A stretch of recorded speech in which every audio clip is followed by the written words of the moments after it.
क्या आपने कभी सोचा है कि पेरेंटिंग दुनिया की सबसे कठिन नौकरी है और मजे की बात यह है कि इस नौकरी के लिए न कोई छुट्टी है और न ही कोई ट्रेनिंग।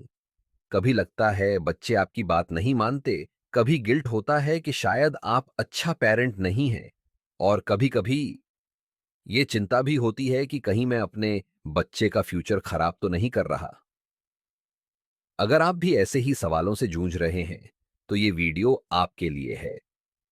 पेरेंटिंग टेंशन, गुस्सा और गिल्ट हर माँ बाप के दिल में छिपा हुआ डर है। लेकिन सच ये है कि इफेक्टिव पेरेंटिंग का मतलब परफेक्ट होना नहीं है। इसका मतलब है अपने बच्चे को प्यार, सीमाएं और डायरेक्शन देना, ताकि वो एक कॉन्फिडेंट और खुश इंसान बन सके। लेकिन इफेक्टिव पेरेंटिंग जरूरी क्यों है? क्योंकि बच्चा वही बनता है जो वो घर में देखता और महसूस करता है। अगर आप उसे रिस्पेक्ट देंगे, तो वो खुद पर विश्वास करना सीखेगा। अगर आप उसे टाइम देंगे, तो वो समझेगा कि वो आपके लिए इंपॉर्टेंट है। और अगर आप सिर्फ डांटेंगे बिना समझाए, तो वो धीरे धीरे आपसे दूर हो जाएगा। अब सवाल है, कैसे बने एक इफेक्टिव पेरेंट? चलिए स्टेप बाय स्टेप समझते हैं। एक, boost your child self esteem. हर बच्चा चाहता है कि उसके पेरेंट्स उस पर गर्व करें। उसकी छोटी सी अचीवमेंट पर भी उसे अप्रिशिएट कीजिए। और हां, हर बार 95% मार्क्स लाना जरूरी नहीं है। कभी 70% पर भी बच्चे की मेहनत को वाह कहना बहुत जरूरी है। दो, कैच किड्स बीइंग गुड। हम अक्सर बच्चों की गलतियां पकड़ते हैं, लेकिन जब वो अच्छा काम करें, हेल्प करें, शेयर करें, तो उस पर भी ध्यान दीजिए।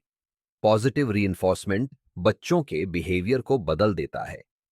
तीन, set limits and be consistent. Discipline का मतलब पनिशमेंट नहीं है, बल्कि डायरेक्शन देना है। रूल्स क्लियर होने चाहिए और सबसे जरूरी है कंसिस्टेंसी। सोचिए, अगर आप कभी हां और कभी ना करेंगे, तो बच्चा सीखेगा क्या? कंफ्यूजन ही। चार, make time for your kids. बच्चों के साथ क्वालिटी टाइम बिताना उनके लिए सबसे बड़ी गिफ्ट है।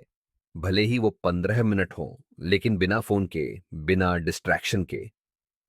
पांच, be a good role model. बच्चे आपकी बातें नहीं, आपका बिहेवियर कॉपी करते हैं। अगर आप खुद गुस्से में रिएक्ट करेंगे, तो वो भी वैसा ही करेंगे। इसलिए पहले खुद वो बनिए जो आप अपने बच्चे को बनाना चाहते हैं। छह, मेक कम्युनिकेशन अ प्रायोरिटी। बच्चों की बातें सुनिए, सिर्फ ऑर्डर मत दीजिए। जब उन्हें लगेगा कि आप उनकी बात समझते हैं, तभी वो आपकी बात सुनेंगे। सात, बी फ्लेक्सिबल एंड एडजस्ट।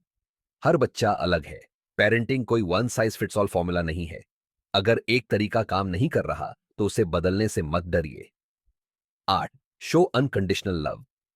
बच्चों को यह एहसास होना चाहिए कि चाहे वो गलती करें या सक्सेस पाए, आपका प्यार उनके लिए हमेशा रहेगा। नौ, know your own needs. Parenting तभी इफेक्टिव होगी जब आप खुद इमोशनली स्टेबल होंगे। अपनी जरूरतों और लिमिटेशंस को भी समझिए। आखिरकार आप कोई रोबोट तो नहीं हैं। पेरेंट भी इंसान होते हैं। एक माँ थी जो अपने बेटे को हमेशा डांटती थी कि वो मोबाइल पर ज्यादा टाइम क्यों बिताता है। बाद में उसे एहसास हुआ कि बच्चा उसी को कॉपी कर रहा है, क्योंकि वो खुद हर वक्त फोन पर रहती थी। जब माँ ने खुद बदलना शुरू किया, बच्चा भी धीरे धीरे बैलेंस करना सीख गया। यही है इफेक्टिव पेरेंटिंग। तो याद रखिए, इफेक्टिव पेरेंटिंग परफेक्ट होने से नहीं, बल्कि कंसिस्टेंट, लविंग और माइंडफुल होने से आती है। बच्चे की सेल्फ एस्टीम बढ़ाइए, उनकी अच्छाई पकड़िए, डिसिप्लिन के साथ टाइम दीजिए, और सबसे जरूरी, उन्हें अनकंडीशनल प्यार दीजिए। अब सोचिए, आज आप अपने बच्चे के साथ ऐसा क्या कर सकते हैं जिससे वो महसूस करे कि वो सबसे ज्यादा लव्ड और वैल्यूड है। पेरेंटिंग आसान नहीं है, लेकिन अगर आप ये स्टेप्स अपनाएंगे, तो आप सिर्फ अपने बच्चे का फ्यूचर ही नहीं, बल्कि उसके साथ अपना रिलेशनशिप भी स्ट्रांग बना लेंगे। याद रखिए, बच्चे परफेक्ट पेरेंट्स नहीं चाहते, उन्हें चाहिए सिर्फ प्रेजेंट और लविंग पेरेंट्स।